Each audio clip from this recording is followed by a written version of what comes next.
Kisru terjadi di Istana Keraton Kadaria, Pontianak, Kalimantan Barat pada Minggu pagi 31 Oktober 2021. Dilansir dari tribunnews.com, di mana Ratu Kesultanan Pontianak Nina Widyastuti yang merupakan istri pertama dari Sultan Pontianak Syarif Mahmud Melvin Al-Qadri diduga diusir serta diseret keluar dari istana. Kejadian tersebut pun viral di media sosial.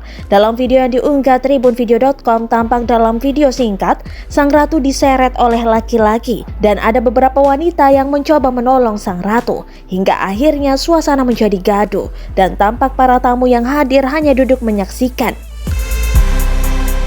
Diketahui saat kejadian sedang ada acara penobatan Tanaya Ahmad, istri kedua Sultan sebagai Maharatu Suri Mahkota Agung Kesultanan Pontianak. Ratu Nina mengklaim penobatan tersebut salah, lantaran seharusnya sang istri sahlah yang mendapat gelar tersebut. Videonya pun membuat jagat maya geger.